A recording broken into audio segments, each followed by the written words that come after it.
సిలివేసి తర్వాత ఆయన వేసే వరకు కూడా మననే మనం చూసాం కదా మట్టల ఆదివారం. మట్టల ఆదివారం ఎందుకు వచ్చింది, ఎందుకు జరుపుకుంటున్నాము, అసలు మట్టల ఆదివారం అంటే ఏంటి, మట్టల ఆదివారం ఏం జరిగింది కదా. ఒకసారి రండి మత్తయి సువార్త 21వ అధ్యాయం 1 నుంచి సుమారు 10-15 వచ్చిన తరువాత యెరూషలేమునకు సమీపించి ఒలీవ చెట్టు కొండ దగ్గర బెత్ఫగేకు వచ్చినప్పుడు యేసు తన శిష్యులలో ఇద్దరిని చూసి మీ ఎదుట ఉన్న గ్రామమునకు వెళ్ళి వెళ్ళగానే కట్టబడి ఉన్న ఒక గాడిదయు దానితోనున్న ఒక గాడిద పిల్లయు మీకు కనబడును. వాటిని విప్పి నా యొద్దకి తోలుకొని రండి. ఎవడైనను నాతో ఏమైనాను అనిన ఎడల అవి ప్రభువునకు కావలసి ఉన్నవని చెప్పవలను. వెంటనే అతడు వాటిని తోలి పెట్టునని చెప్పి వారిని పంపను. ప్రవక్తల వలన చెప్పబడినది నెరవేరినట్లు ఇది జరిగింది. చాలండి. ఇక్కడ చూడండి, ఇక్కడ మనము యేసుక్రీస్తు వారు వై ఓన్లీ 1 పర్సన్ పంపలేదు, ఇద్దరిని పంపించారు. గమనించారా? ఇద్దరిని పంపించారు. ఎక్కడికైనా సరే ఆయన సేవకు మినిమం ఇద్దరిని. ఎందుకంటే ఆనాడు మరి భయంకరమైన స్థితులు ఈనాడు కూడా ఉన్నాయి. ఒకడు తోడుగా వెళ్ళాలి. మళ్ళీ మొన్న మేము బీహార్ వెళ్ళినప్పుడు జబ్ కుమార్ గారిని అడిగాను, so kindly explain why this Praveen Pagada case అంటే ఆయన అన్నాడు, ఎంత బలం గాడు, ఎంత వాక్యం తెలిసినైనా వై హ్యాస్ గాన్ అలోన్. ప్రభువే చెప్పాడు కదా 2-3 వెళ్ళాలని. పోనీ అనుకుందాం, వాళ్ళు హత్య చేయలేదే, కానీ ఎందుకు వై హ్యాస్ గాన్ అలోన్? ఆయనకు ఉన్నారు శిష్యులు, బ్రదర్స్, ఎవరో ఒకరు తీసుకెళ్ళొచ్చు కదా. దేవుడు ఆనాడు సెలవిచ్చింది ఊరికి అనలేదు. ఆయన అంతర్యాలు తెలిసినటువంటి వాడు. అక్కడికి వెళ్ళి ఆ గ్రామంలో కట్టబడి ఉన్న గాడిద పిల్లలు తీసుకురమంటాడు. ఆ గాడిద ఎవరండి? నువ్వు నేనే. ఆ గాడిదని పిల్లని ఆ బంధకాల నుంచి ఊడదీసి తీసుకురామని ఎవరైనా ఎదురు చెప్పిన ఎడలా అది ప్రభు పని కొరకు అని చెప్పండి. ఈనాడు గాడిదనైనటువంటి నన్ను ప్రభు వాడుకుంటున్నాడు. గాడిద అంటే ఏంటి తెలుసు? అక్కడ తగ్గింపు స్వభావం, శాంతి స్వభావం. ఆనాడు మరి రాజు గుర్రం మీద వస్తున్నాడంటే యుద్ధానికి సూచన. యుద్ధానికి వస్తున్నాడు. యుద్ధం అంటే ఏంటి? రక్తపాతం, నష్టం, మరణము, అంత వేస్ట్. కానీ ఆనాడు రాజు ఒక గాడిద మీద వస్తున్నాడంటే శాంతి, దానికి నిదర్శనం, రిప్రజెంట్ చేస్తుంది. అందుకని ఈయన శాంతి దూత. యెరూషలేము అంటే ఏంటండి? యెరూషలేము అంటే శాంతికి నిలయం, పీస్ఫుల్ ఏరియా. అలాంటి యెరూషలేము మీద నెబుకద్నెజర్ దగ్గర నుంచి సుమారుగా 33 సార్లు దాన్ని కొల్లగొట్టారు, ఎదిరించారు, నాశనం చేశారు. వై? బికాస్ సాలమోన్ రాజు ఆనాడే డిక్లేర్ చేశారు, టన్నుల కొద్ది బంగారం, టన్నుల కొద్ది వెండి పెట్టి కట్టించాను. ఆశ వాళ్ళకి ఎంతమంది ఎంత కొల్లగెట్టుకెళ్ళినా సరే ఇంకా ధ్వంసం. ఈనాడు చూస్తే ఏముందంటే అక్కడ మొరలు పెట్టే వాల్ ఉంటుంది. ఏమమ్మది? ఏడుపుల యొక్క అది ఒక్కటే ఉంది అక్కడ, ఇంకేం లేదు అక్కడ. కానీ మన నిరీక్షణ ఎలాంటిదంటే is coming as a roaring line. మళ్ళా ఆయన పర్వతం మీద కొదవసింహలాగా ఒలీవ పర్వతం మీద కాలు పెట్టి రాబోతున్నాడు. దానికి గాను ఈయన ముందు శాంతికి సమాధానం గాను, నెమ్మదికి గాను, హ్యూమిలిటీకి గాను ఆయన ఏం చేస్తాడంటే తాను తగ్గించుకుని గాడిద పిల్లలు తీసుకురామంటారు. మనకి ఈ యొక్క సన్నివేశం మత్తయి సువార్త 21లో రాయబడింది, మార్కు సువార్త 11లో రాయబడింది, లూకా 19లో రాయబడింది, జాన్ 12లో రాయబడింది. ఈ అన్నిటిలో కూడాను గాడిద పిల్ల అని ఉంటుంది. కానీ ఒక మత్తయిలోని గాడిదని పిల్లని తీసుకురన్నాడు. వై? మనం క్వశ్చన్ వేసుకోవాలి. ఆయన బంధకాల్లో కట్టివేయబడి ఉన్నది గాడిద పిల్ల. అలాంటి గాడిద పిల్లను తీసుకుని రమ్మన్నారు. ఎందుకు? ప్రభు వాడుతున్నారు. ఎంత ధన్యత అండి ఆ గాడిద. ఆ గాడిద మీద ఎక్కి మరి ఆయన వెళ్తుంటే గాడిద ఎంత మరి ఎవరో మొన్న ప్రార్థన చెప్పారు, ఎంత చక్కగా నడిచి ఉంటుందో అంశ నడకండి. అవునా? అలాంటి గొప్ప మనం గాడిద అలా తగ్గించుకునే స్వభావం ఉంటేనే మనం వాడుకుంటాడు దేవుడు. ఆ బంధకాలు ఆనాడు యెరూషలేములోనికి ఎంటర్ అవడానికి దీనులు, దరిద్రులు, మరి అట్టడుగున ఉన్న వాళ్ళకి ఎంటర్ ఈనాడు కూడా లేదు. కొన్ని ప్రాంతాల్లో దేవాలయాలు, హిందూ దేవాలయం ఉన్నారంటే మరి అణగారిపోయిన జనాలను రానిరు, అడగదొక్కుతారు. ఆనాడే ఈ ఫైట్ ఫర్ ద ఈక్వాలిటీ, ఈ ఫైట్ ఫర్ ద యూనిఫార్మిటీ, ఈ ఫైట్ ఫర్ ద మరి జస్టిస్ కోసం ప్రయత్నించాడు. గాడిద పిల్ల ఎందుకు పనికిరానటువంటి దాన్ని తీసుకుని మరి ఆయన దేవాలయానికి వెళ్ళారు, యెరూషలేము దేవాలయానికి వెళ్ళారు. అది మేమే కాదు, ఈ బలహీనులే కాదు, గాడిదలు కూడా రావచ్చని ప్రూవ్ చేశాడు. అలాంటి గొప్ప వ్యక్తి. మరి ఆయన వస్తుంటే చూడండి, ఆ మట్టలు ఆదివారం రోజున ఓసన్నా జై, ఓసన్నా జై, ఓసన్నా జై అన్నటువంటి యూదులు, సద్దకాయలు వీళ్ళందరూ ఒక వారం తిరగకుండానే యేసుని సిలివేయండి, బరబ్బాని విడదేయండి, బరబ్బాని విడదేయండి. అవునా? ఎంత మార్పు అండి. మనకి స్టెబిలిటీ లేదు. దేవుని యొక్క లేఖనాలు గుర్తులేవు. దేవుని లేఖనాలు నెరవేర్చడానికి ఆయన వస్తున్నాడని చెప్తూ ఉంటాడు. చూడండి జకర్యా 9:9. ఎవరైనా ఒక్కడు చదవండి దయచేసి. బహుగా సంతోషించుడి యెరూషలేము నివాసులారా, విలాసముగా ఉండుడి, ఉల్లాసముగా ఉండుడి. నీ రాజు నీతిపరుడును రక్షణ గలవాడును దీనుడనై మీ వద్దకు వస్తున్నాడు. ఎలా వస్తున్నాడు? దీనుడై వస్తున్నాడు. ఆయన ఎలాంటి రాజు అండి? రారాజు. ప్రవీణ్ పగడాల గారు, నా తండ్రి రారాజు. సుప్రీం కోర్టు ఎవరిది? నా తండ్రిది. అంత అథారిటీగానే ఉండండి. నా రాజు, నా తండ్రిది.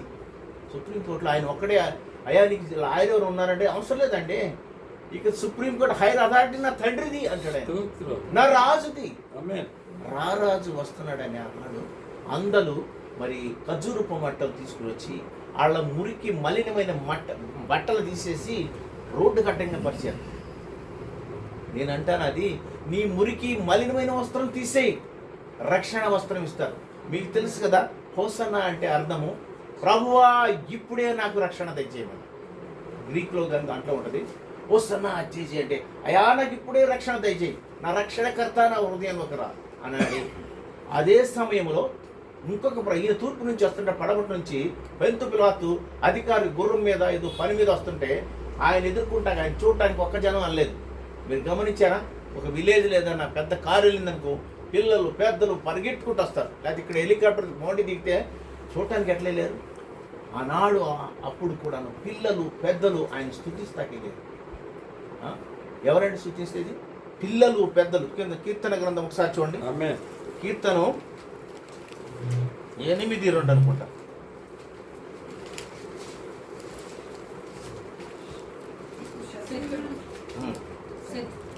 శత్రువులను పగ తీర్చుకున్న వారిని మాన్పివేయుటకై ఈ విరోధులను బట్టి బాలుర యొక్కయు చంటి పిల్లల యొక్కయు స్థితుల మూలమున నువ్వు ఒక దుర్గము స్థాపించి ఉన్నావు. ఆమేన్. ఎవరి ద్వారా అండి? చంటి పిల్లల యొక్క స్తుతుల ద్వారా ఆయన దుర్గం. ఈయన ఎవరండి? మన దుర్గము, మన కోట, మన కొండ. అలాంటి కొండ నిర్మించడానికి చంటి పిల్లల దగ్గర నుంచి, చిన్న పిల్లల దగ్గర నుంచి.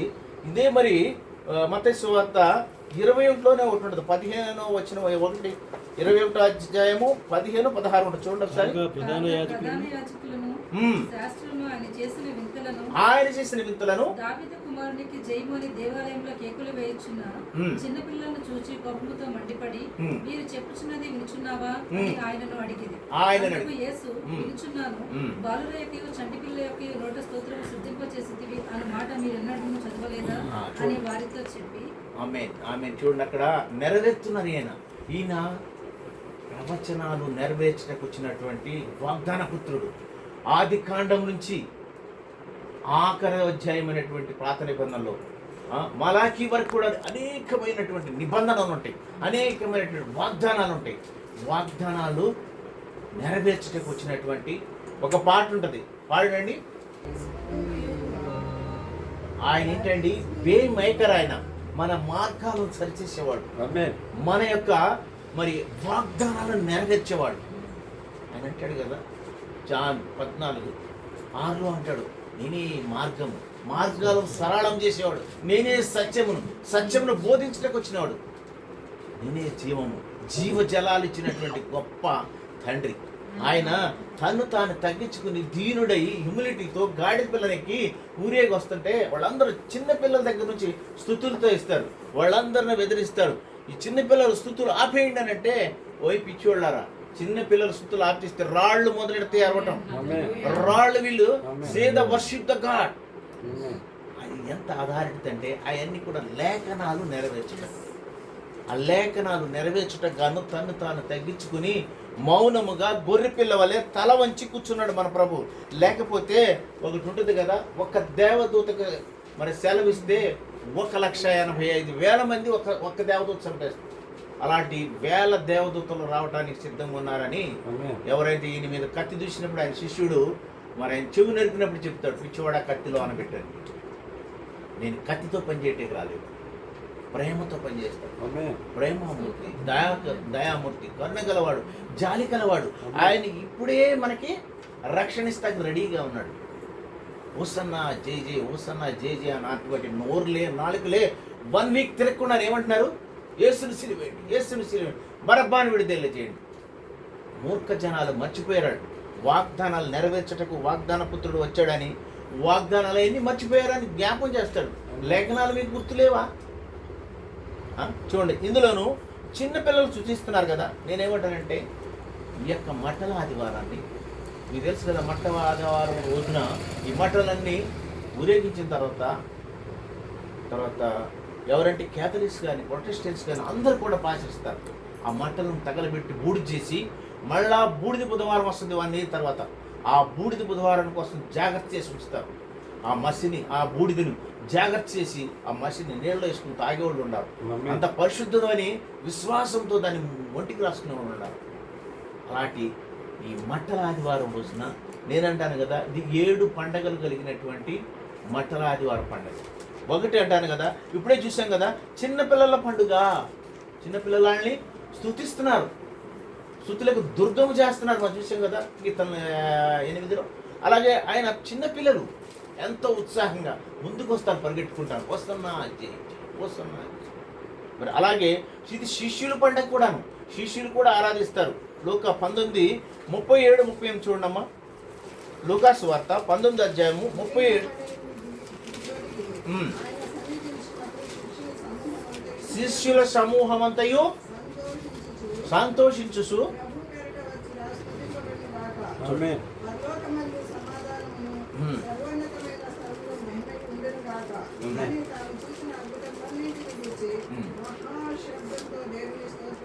చూడండి, మనం ఎలా చేయాలని దేవుణ్ణి మన శక్తి అంతా పుంజుకుని హోసన్నా జై, హోసన్నా జై అని ఆయన ఆరాధించాలి, ఆయన స్తుతించాలి. శిష్యులు మహానందముతో కంఠమెత్తి మరి ఆయన స్తుతిస్తున్నారు.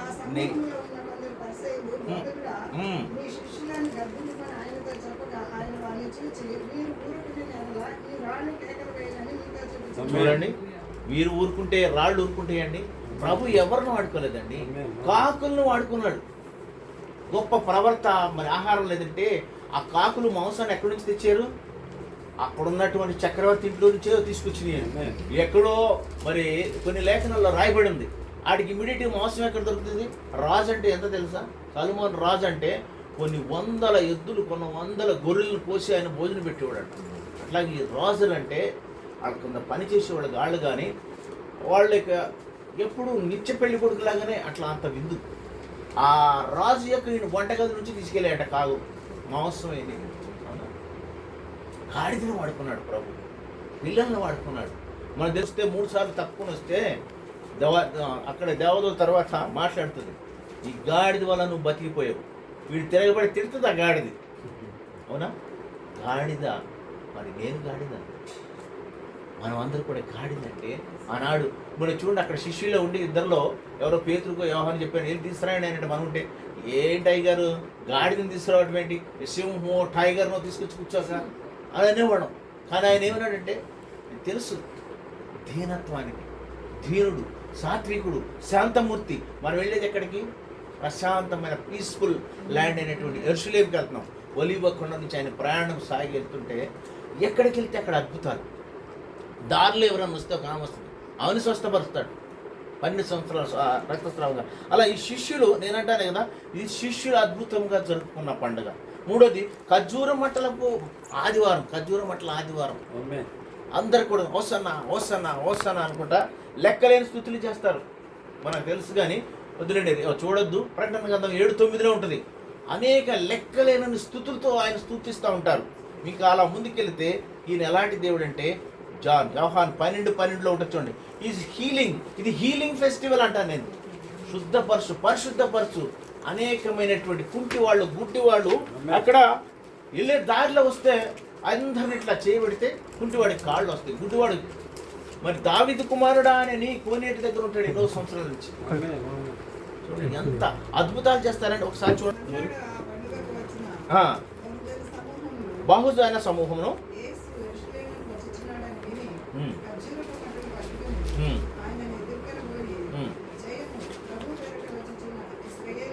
ఇశ్రాయేలు రాజుకు జయము జయము.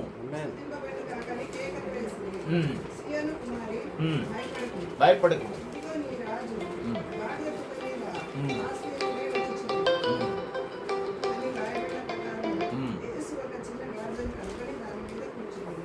చూడండి, ఈయన వస్తుండగాను అనేకమైనటువంటి స్వస్థతలు, హీలింగ్. ఆయన చేయబడితే, ఆయన కొంగు తగిలితే స్వస్థత, ఆయన ఉమ్ము తగిలితే స్వస్థత, ఆయన యొక్క సూపు తగిలితే స్వస్థత. ఎన్ని అద్భుతాలండి. ఆయన అంటారు కూడా, ఇది ఆదివారం విశ్రాంతి దినము కదా, బోధకుడాన్ని ఎలా ఈయన స్వస్థపరుస్తున్నామని. ఎన్ని క్వశ్చన్లు వేస్తారండి. ఎంత వ్యతిరేకత. ఆయన లెక్క చేశాడా? నా తండ్రి పని మీద వస్తున్నా అంటాడు. 12 సంవత్సరాలకే అంటాడు, అమ్మా మీరు ఎలా నన్ను ఎత్తుతున్నారు, నా తండ్రి పని మీద ఉన్నంటాడు. ఆయన తండ్రి పని మీద 30 సంవత్సరాలు తల్లిదండ్రులకు సేవ చేశాడు. వాటి 3 సంవత్సరాలన్నర మాత్రమే ప్రజలందరికీ తండ్రి ఈ యొక్క సేవను, ఈ యొక్క లేఖనాలను నెరవేర్చటకు తన్ను తాను బలిపశువు చేసుకున్నాడు. ఎవరి కొరకు? మనందరి కొరకు. అక్కడ మరి గాడిదని మరి తగ్గించుకుంటే మీకు ధన్యత. ఆ గాడిద పైన మీ ప్రభు అయిన మన రక్షకుడు కూర్చున్నాడంటే మన జీవితం ఎంత ధన్యత అండి. ఆనాడు ఆ యూదులందరూ కూడా మురికి వస్త్రాలు తీసేసి రక్షణ వస్త్రాలు ధరించారు. ఓసన్నా జయం, ఓసన్నా జయం, రాజులకు రాజా జయం.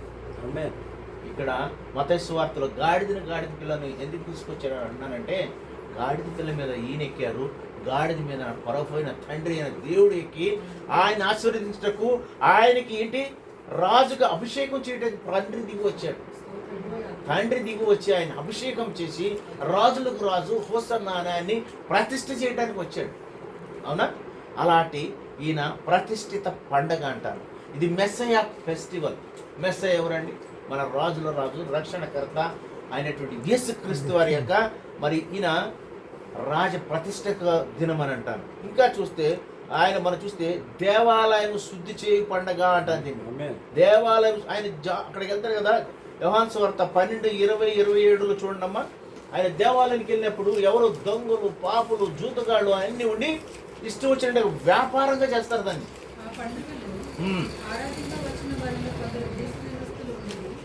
వారు గలిలయలోని బెత్సయిదా వాడైన ఫిలిప్పునొద్దకు వచ్చి, అయ్యా మేము యేసును చూడగలుగుతున్నామని అతనితో చెప్పగా, ఫిలిప్పు వచ్చి ఆంద్రేయుతో చెప్పింది. ఆంద్రేయు ఫిలిప్పును వచ్చి యేసుతో చెప్పింది. 28 చదవమ్మా. నీ నామము మహిమపరచుమని చెప్పాను. అంతటా నేను దాన్ని మహిమపరచుతుంది. మరలా మహిమపరుచునని ఒక శబ్దము ఆకాశం నుండి వచ్చింది. కాబట్టి అక్కడ నిలుచుండి నిన్న జనసమూహము ఉరిమెను అనేది. మరికొందరు దేవుడితో ఒకడు ఆయనతో మాట్లాడినందు. అందుకు యేసు, ఈ శబ్దము నా కొరకు రాలేదు, మీ కొరకే వచ్చాను. ఇప్పుడు ఈ లోకమునకు తీర్పు జరుగుతున్నది. ఇప్పుడు ఈ లోకం అది మనందరికి తెలిసిందేనండి. అక్కడ ఏంటి, దేవాలయానికి వెళ్ళి ఎంత కోపంతో, మరి నిన్నటి దినం నాకు కూడా కోపం వచ్చింది. అక్కడికి వెళ్ళినప్పుడు మీటింగ్కి వెళ్ళాము. కోపం ఎలా వచ్చిందంటే నాకు, మరి ఆయన ఎవరో మరి నాకు చూడలేదు అక్కడ. అది ఒక మనుషులు ప్రజల కొరకు, దేవుని మందిరం కొరకు ఉన్నటువంటి స్థలాన్ని వాళ్ళు ఏం చేస్తున్నారు, దొంగల స్థలంగా చేసేసి, వ్యాపార స్థలంగా చేసేస్తే కోపంతో అన్ని కూడా చెదరగొట్టేస్తాడు ఆయన. చిందరబందర చేసేసి నా దేవుని మందిరాన్ని ఇది ఏంటి వ్యాపారంగా చేస్తున్నారా, దేవుని ఇది మీ బిజినెస్ అనుకుంటున్నారా అని వాళ్ళు తిట్టి, వాళ్ళు గద్దించి అక్కడ అది శుద్ధి చేస్తాడు. నేను అంటాను కదా, ఈ మట్టల ఆదివారాన్ని దేవాలయం శుద్ధి చేయు ఆదివారం అంటారు.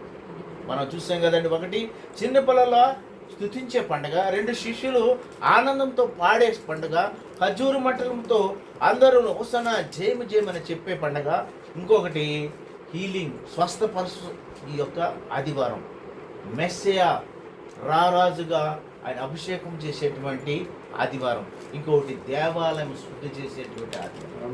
మట్టల ఆదివారం అని మనం ఈజీగా అనుకుంటాం, కానీ మట్టల ఆదివారంలో అనేకమైన మర్మాలు దాగి ఉన్నాయి.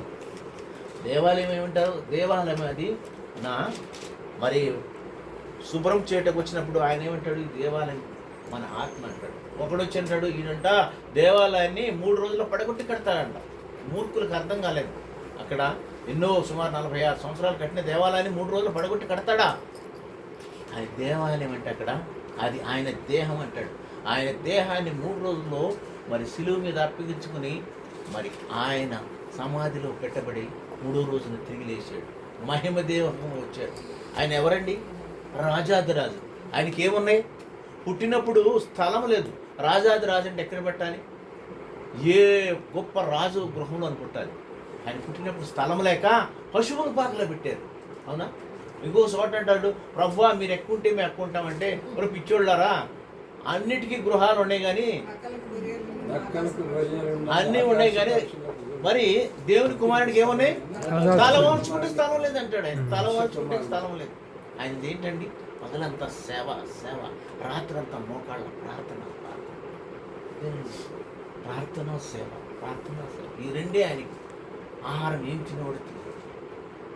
మరి ఆనాడు మరి చిన్న చేపలు, కొన్ని రొట్టెలు 5,000 మంది పంచాడు. ఆయన ఏమైనా ఉన్నాయా? ఏమీ లేవు. ప్రభువా నువ్వు చూసుకొని ఒకసారి స్తోత్రం చెల్లిస్తే ఇంకా 12 గంపలు మిగిలిపోయేలాగా వచ్చాయి. అవునా? ఇక్కడికి వచ్చారు. మరి ఈ గాడిద ఈందా? లేదు, ఏదో గ్రామం నుంచి తెచ్చారు. ఇది ఈయన ఎక్కిన గాడిద ఏంది కాదు. ఈయన పుట్టిన స్థలం ఏంది కాదు. వీరి నివసించిన స్థలం ఏంది కాదు. కానీ ఆయన ఎవరు? రారాజు, రాజు, రాజులకు రాజు. అలాంటి రాజుకి స్థలం లేదండి. కానీ ఆయన అంటున్నాడు, నాకు స్థలం వద్దయ్యా, మీ హృదయంలో కొంచెం స్థలం ఇవ్వండి. ఈనాడు ఈ మాటలు విన్నటువంటి మీరు ఆయన హృదయంలో స్థలం ఇస్తారా? ఆయన హృదయం కోరుకున్నటువంటి వాడు. విరిగి నలిగిన హృదయం ఆయన కావాలి. అంతేగాని స్థలాలు ఇవి కాదు. చివరికి చనిపోయి తిరిగి లేచినప్పుడు ముందు కూడాను సమాధి కూడా ఆయనది కాదండి. అవునా? ఈయన కొరకు లేఖనాలు నెరవేర్చడం. సమాధి ఏంది కాదు, పుట్టిన స్థలం ఏంది కాదు, గాడిదపల్లి ఏంది కాదు, ఉండే స్థలం ఏంది కాదు.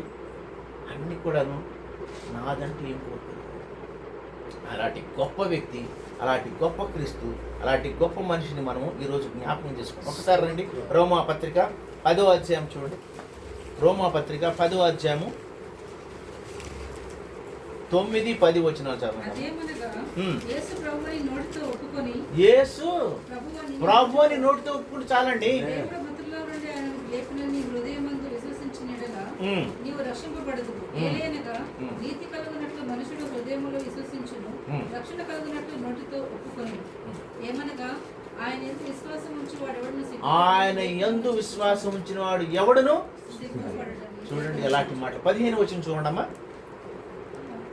అందులో పంపబడని ఎడల ఎట్లు ప్రకటించుదురు? ఇందు విషయమై ఉత్తమైన వాటిని గూర్చి సువార్త ప్రకటించు వారి పాదములు ఎంతో సుందరమైనవి. చూడండి, సువార్త ప్రకటించు వారి పాదములు ఎంతో సుందరమైనవి. అవునండి, ఎంతో మధురమైనవి. అందుకని సువార్థికులు ఆనాడు వస్తే ముందు చక్కగా కాళ్ళు కడుక్కొని ఉండేవాడు. ఎందుకంటే ఆనాడు దుమ్ములు, రోడ్లు, సిమెంట్ రోడ్లు లేవండి. పాదాలకు చెప్పులున్నా లేకపోయినా వాక్యం చెప్పాలంటే నడిచి వెళ్ళిపోయేవాడు. మోకాళ్ళ వరకు దుమ్ము బురద ఉండేది.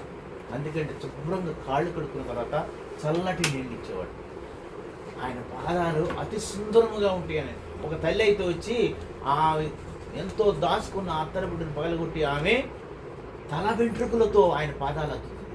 ఆ శిష్యులు అంటారు, అమ్మా ఎందుకు చేస్తావు ఇది అమ్మితే కొన్ని వేదలకి వచ్చు కదా అంటాడు. కానీ ఆమె చేసింది అతి శ్రేష్టమైనదని ప్రభు అంటాడు. ఆమె పేరు లేకపోయినా కానీ ఆమె పరిశుద్ధ గ్రంథంలో రాయబడిందండి, పరిశుద్ధ గ్రంథంలో లిఖించబడింది. రండి ఒకసారి యెషయా గ్రంథము 48 చూడండి. నేను ముగిచ్చేస్తాను, ఎక్కువ సమయం తీసుకోను. ఎన్నో విషయాలు ఉన్నాయి కానీ ఈ మఠల ఆదివారం గురించి చెప్పాలంటే అనేక విషయాలు ఉన్నాయండి. బైబిల్లో రాయినటువంటి కొన్ని ఉన్నాయి. నికోడిమస్ గాస్పల్స్ అని, హిపోక్రఫల్ అని పుస్తకాలని, చరిత్ర గ్రంథాలు అనేక ఉంటాయి. చరిత్ర గ్రంథాలు ఏంటంటే history means his story. HIS his అంటే ఆయన యొక్క కథలు, ఆయన చేసినవి రాస్తే ఆకాశము భూమి చాలదన్నారు. అందుకనే కొన్ని హిపోక్రఫల్ పుస్తకాల్లో కూడా రాసి ఉన్నాయి. ఈయన చూడండి ఒకసారి 48:10 మాట చూడమ్మా.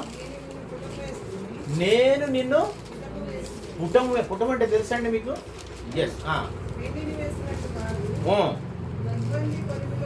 ఇబ్బంది కొలిమిలో ఎన్ని పని మనం ఉన్నామంటే మన అంత ఈజీగా రాదండి ఇక్కడికి మన ల్యాండ్. మనం అనేకమైన ఇబ్బంది కొలిమిలో నలకొట్టబడాలి. Fight for the right. ఆ రైట్ కోసం మనం ఫైట్ చేయాలి, నిలబడాలి, పోరాడాలి. అవసరమైతే మీకు దేనికైనా సిద్ధమనే ఎలాగా ఉండాలి. తర్వాత చదవండి.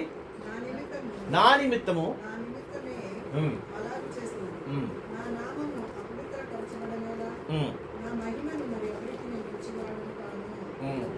19వ వచనం చూడండి. అదే 48. సంతానము ఇసుక వలె విస్తారమగును. నీ గర్భఫలము దాని రేణువుల వలె విస్తరించును. వారి నామము నా సన్నిధి నుండి కొట్టివేయబడదు, మరువబడదు. బబులోను నుండి బయలువెళ్ళుడి, కల్దీల దేశముల నుండి పారిపోవుడి. యెహోవా తన సేవకుడైన యాకోబును విమోచించిన సంగతి ఉత్సాహధ్వనికి తెలియచేయుడి. భూదిగంతముల వరకు ఆయన విడిపడినట్లు దాన్ని ప్రకటించు. చూడండి, మనము చాలా భూదిగంతాల వరకు మరలా ఆయన రాకడ వచ్చి పర్యంతరమును ఆయన గురించి మనం ప్రకటించాలండి. ఆయన గురించి మనం హెచ్చరించాలి. ఆయన ఇసుక రేణువులాగా మీ సంతానం చేస్తానని అబ్రహాము, ఇసాకు, యాకోబుకి ఇచ్చినటువంటి ఆ యొక్క వాగ్దానాలు నెరవేరుస్తున్నారు. ఆ సంతానం అంటే ఎవరో కాదు, మనమేనండి. We are the people of Christ. We are born by the blood of the Jesus Christ. ఆయన రక్తంలో కొనబడిన వారు. ఆయన రక్తంతో ఆనాడు మరణపు ముళ్ళును ఇరిచి he paid the penalty. అవునా? అది కాండంలో అంటాడు, స్త్రీ సంతానం నీ తలస్థితి కొట్టిన మరణపు విల్యం ఇరిచి జయోత్సాహ ధ్వనంతో వీళ్ళంటారు, హోసన్నా జై, హోసన్నా జై, రారాజు జై. ఆ రారాజుకి తలదాల్చుకుంటానికి స్థలం లేదు. ఆ రారాజుకి పుట్టినప్పుడు ఉండడానికి స్థలం లేదు, చనిపోయినప్పుడు సామాజిక స్థలం లేదు. ఎంత తగ్గింపండి, ఎంత హ్యూమిలిటీ, ఎంత దీనత్వము. అలాంటి దీనత్వం గల మన దేవుణ్ణి ఈ హోలీ వీక్లో జ్ఞాపకం చేసుకోవాలి. చదవండి బైబిల్, అనుసరించండి. మనం సాధ్యమైనంత వరకు మనం నేర్చుకున్న మాటలే. యేసుక్రీస్తు ఎందుకు వచ్చారు, యేసుక్రీస్తు ఏం మిరకలు చేశారు, యేసుక్రీస్తు ఎందుకు చనిపోయారు, ఎందుకు తిరిగి లేచారు, మళ్ళీ ఎందుకు రావాల్సిన వస్తున్నాడు. ఆయన ఇస్ కమింగ్ అగైన్. ఎలా వస్తున్నాడు? గర్జించు సింహం వల్లే వస్తున్నాడు. వాళ్ళు అంటారు చుట్టుపక్కల ఉన్న వాళ్ళకి ఏమి లేదు, వేలుపులు వాలే కదా అనుకుంటున్నారు. లేదు, ఒక్కసారి ఆయన అడుగు పెట్టాడంటే సమస్తం అంతా ధ్వంసం అయిపోద్ది. వీళ్ళందరూ వస్తుంది, 1000 ఏళ్ల పరిపాలన వస్తుంది. దాని గురించి మరి నువ్వు సిద్ధంగా ఉన్నావా? ఎలా ఉన్నది మన సాక్ష్యం? మన సాక్షి జీవితం ఎలా ఉన్నది? మన సాక్షి జీవితం ఆయన ఎలా వస్తున్నాడు? దొంగ వాళ్ళు ఇప్పుడే వస్తున్నాడు. దాన్ని మనం గమనించి ఉండాలి. అందుకని కొన్ని మాటలు దేవుని విడికిలో దీవించబడదు. ఆమేన్.